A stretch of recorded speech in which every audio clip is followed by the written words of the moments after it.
ಮೊನ್ನೆ ಪಾರ್ಲಿಮೆಂಟ್ನಲ್ಲಿ ಯಾವುದೇ ಚರ್ಚೆ ಇರಲಾರದೆ ಮೋದಿ ಸರ್ಕಾರದವರು ಒಂದು ಹೊಸ ವಿಧೇಯಕವನ್ನ ಮಂಜೂರು ಮಾಡಿದ್ದಾರೆ. VBG Ramji bill. ಅವ್ರೇನ್ ಹೇಳ್ತಾ ಇರೋದು, ಹಳೆ ಯಾವುದು Mahatma Gandhi national rural employment guarantee act ಇದೆ, ಅದನ್ನ ನಾವು ರಿಫಾರ್ಮ್ ಮಾಡಿದೀವಿ. ಆ ರಿಫಾರ್ಮ್ ಮಾಡಿಬಿಟ್ಟು ನಾವು ಒಂದು Viksit Bharat guarantee for Rozgar and Ajeevika mission bill ಅನ್ನ ತಂದಿದ್ದೀವಿ. ಇವರು ರಿಫಾರ್ಮ್ ಮಾಡಿಲ್ಲ ಅಥವಾ ಅದಕ್ಕೆ ಸರಳೀಕರಣ ಅಥವಾ ಸಬಲೀಕರಣ ಮಾಡಿಲ್ಲ. ಬಹಳ ಸ್ಪಷ್ಟವಾಗಿ ಮನ್ರೇಗಾ ಆಕ್ಟ್ ಏನಿತ್ತು ಅದನ್ನ ರಿಪೀಲ್ ಮಾಡಿದ್ದಾರೆ. ಸೆಕ್ಷನ್ 37 ನಲ್ಲಿ ತಾವು ಹೋದ್ರೆ MNREGA and all it's notification stats repealed ಅಂತಾನೆ ಇರೋದು. ಸೊ ಸಂಪೂರ್ಣವಾಗಿ ನಾಶ ಮಾಡಿದ್ರು. ಕಳೆದ 19-20 ವರ್ಷದಿಂದ ಈ ಉದ್ಯೋಗ ಖಾತ್ರಿ ಯೋಜನೆ ಗ್ರಾಮೀಣ ಪ್ರದೇಶದಲ್ಲಿ ಜೀವನೋಪಾಯದ ಗ್ಯಾರಂಟಿ ಇತ್ತು. ಇವತ್ತು ಮೋದಿ ಸರ್ಕಾರ ಈ ಜೀವನೋಪಾಯದ ಗ್ಯಾರಂಟಿಯನ್ನ ಜನರಿಂದ ಕಸ್ಕೊಂಡಿದ್ದಾರೆ. ಯಾವುದು ಡಿಮಾಂಡ್ ಬೇಸ್ಡ್ ಸ್ಕೀಮ್ ಇತ್ತು, ಈಗ ಸಪ್ಲೈ ಬೇಸ್ಡ್ ಸ್ಕೀಮ್ ಮಾಡಿದ್ದಾರೆ. ಡಿಮಾಂಡ್ ಬೇಸ್ಡ್ ಅಂದ್ರೆ, ಈಗ ನನ್ನ ಹತ್ರ ಉದ್ಯೋಗ ಖಾತ್ರಿ ಕಾರ್ಡ್ ಇದ್ರೆ, ಜಾಬ್ ಕಾರ್ಡ್ ಇದ್ರೆ, ನಾನು ರಾಜ್ಯದಲ್ಲಿ ಎಲ್ಲಾನ ಹೋಗಿ ನಾನು ಉದ್ಯೋಗವನ್ನ ನಾನು ಡಿಮಾಂಡ್ ಮಾಡಬಹುದಾಗಿತ್ತು, ಹಕ್ಕಿತ್ತು, ನಂದು right to livelihood.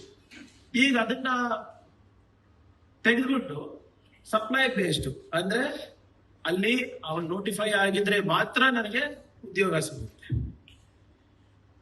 It has become like any other central sponsored scheme. ಮುಂಚೆ ಏನಿರ್ತಾ ಇತ್ತು, ಕೇಂದ್ರ ಸರ್ಕಾರನೇ ಎಲ್ಲಾ ಜವಾಬ್ದಾರಿ ತಗೊಂತಾ ಇತ್ತು. 100% ವೇಜ್ ಪೇಮೆಂಟ್ ಇರ್ಬೋದು, ಮತ್ತು ಮೆಟೀರಿಯಲ್ ಪೇಮೆಂಟ್ಸ್ 25% ನಮ್ದಿತ್ತು.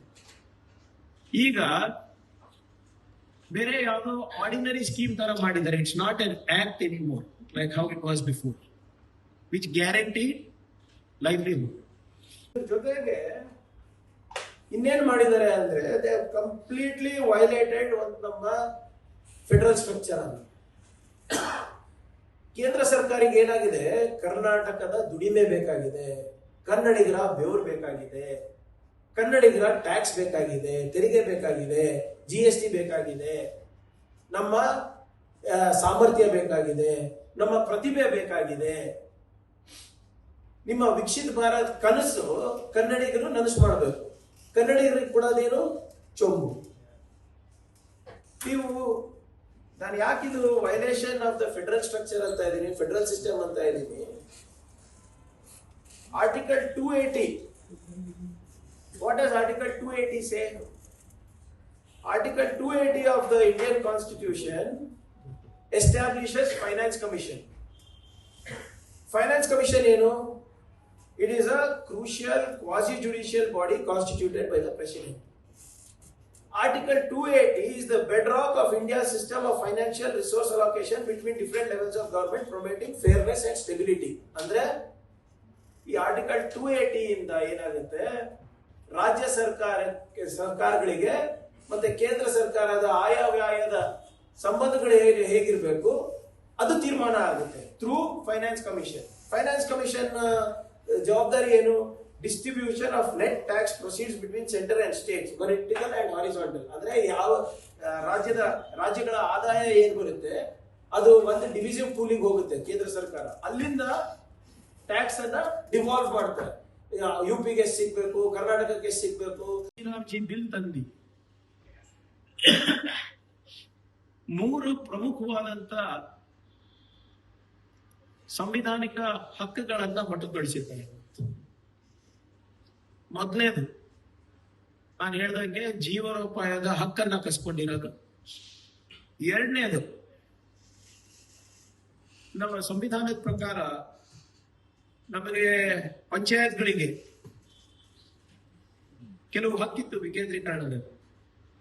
ಆ ಪಂಚಾಯತಿನ ಹಕ್ಕನ್ನು ಕೂಡ ಕಸ್ಕೊಂಡಿದ್ದಾರೆ. ಮತ್ತೆ ರಾಜ್ಯ ಜೊತೆ ಯಾವುದೇ ರೀತಿಯಾದಂತ ಕನ್ಸಲ್ಟೇಷನ್ ಇರಲಾದೆ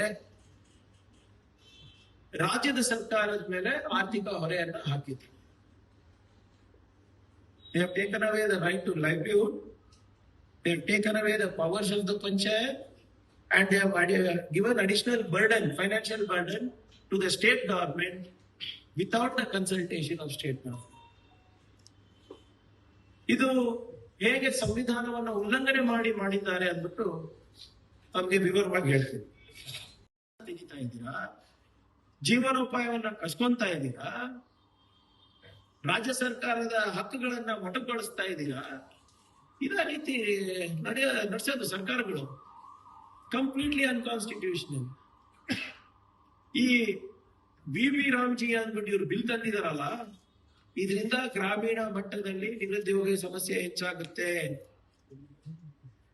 ನಾನು ಹೇಳ್ದಂಗೆ ಈ ದೊಡ್ಡವ್ರ ಹೊಲದಲ್ಲಿ ಹೋಗಿ ದುಡಿಬೇಕು, ವಿತೌಟ್ ವೇಜಸ್ ಎಕ್ಸ್ಪ್ಲಾಯ್ಟೇಷನ್ ಆಗುತ್ತೆ. ಮಿನಿಮಮ್ ವೇಜಸ್ ಅಂತ ಏನ್ ನೀವು ಗ್ರಾಮೀಣ ಮಟ್ಟದಲ್ಲಿ ನಾವು ಕಾಣ್ತಾ ಇದೀವಿ, ಅದು ಸಂಪೂರ್ಣವಾಗಿ ಮರೆಮಾಚುತ್ತೆ.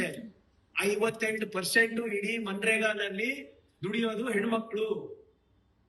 ಈಗ ನಿಮ್ಗೆ ಕೆಲಸನೇ ಇಲ್ಲ ಅಂದ್ರೆ ನಾರ್ಮೇಟಿವ್ ಅಲೋಕೇಶನ್ ಅಂತೆ, ನೋಟಿಫೈಡ್ ಏರಿಯಾಸ್ ಅಂತೆ, PM ಗತಿಶಕ್ತಿ ಅಂತೆ, ಇದು ಮಾಡಿದಾಗ ಪಾರ್ಟಿಸಿಪೇಷನ್ ಕಮ್ಮಿ ಆದಾಗ ಹೆಣ್ಮಕ್ಳು ಪಾರ್ಟಿಸಿಪೇಷನ್ ಕಮ್ಮಿ ಆಗುತ್ತೆ, ಮಹಿಳೆಯರ ಪಾರ್ಟಿಸಿಪೇಷನ್ ಕಮ್ಮಿ ಆಗುತ್ತೆ. ಇವಾಗ 58% ಅವ್ರು ನಡೀತಾ ಇರೋದು ಇವತ್ತು. ಮತ್ತೆ ದಲಿತ ಮತ್ತೆ ಆದಿವಾಸಿ ಕುಟುಂಬಗಳಿಗೂ ಕೂಡ ಆದಾಯ ಕಮ್ಮಿ ಆಗುತ್ತೆ, ಅವ್ರ ಪಾರ್ಟಿಸಿಪೇಷನ್ ಕಮ್ಮಿ ಆಗುತ್ತೆ. ಯಾಕಂದ್ರೆ ಪೈಪೋಟಿ ನಡೀತದೆ. ಮತ್ತೆ ನೀವು ಪಂಚಾಯತ್ ಏನು ಇಂಪ್ಲಿಮೆಂಟಿಂಗ್ ಏಜೆನ್ಸಿ, ಯಾರೋ ಕಾಂಟ್ರಾಕ್ಟರ್ ಇಂಪ್ಲಿಮೆಂಟಿಂಗ್ ಏಜೆನ್ಸಿ ತರ ಮಾಡ್ತಾ ಇದೀರ, ಒಂದು ಥರ್ಡ್ ಪಾರ್ಟಿ ತರ ಮಾಡ್ತಾ ಇದೀರ ಪಂಚಾಯತ್ಗೆ. ಮತ್ತೆ ಪಂಚಾಯತಿನ ಅಧಿಕಾರಗಳನ್ನ ನೀವು ಕಸ್ಕೊಂತಾ ಇದೀರ. ಸುಮ್ನೆ ದೊಡ್ಡದಾಗಿ ನಾಮ್ಸ್ ಏನೋ ಕೊಟ್ಟಿದ್ದೀರಾ ನೀವು, ವಿಕಸಿತ ಗ್ರಾಮ ಪಂಚಾಯತ್ ಅಂದ್ಬಿಟ್ಟು. ಏನ್ ಹಳೆ ನಾಮ್ಸ್ ಇದೆ ಅದನ್ನೇ ಹೊಸ ಲೇಫ್ ಹಚ್ಚಿ ಕೊಟ್ಟಿದ್ದೀರಾ. ಆದ್ರೆ ಎಲ್ಲರೂ ಕೂಡ ಗತಿಶಕ್ತಿಗೆ ನೀವು ಅಲೈನ್ ಮಾಡಿರೋದ್ರಿಂದ ಅವರಿಗೆ ನ್ಯಾವಿಗೇಷನ್ಗೆ ಯಾವುದೇ ರೀತಿಯಾದಂತ ಇದು ಇರೋದಿಲ್ಲ.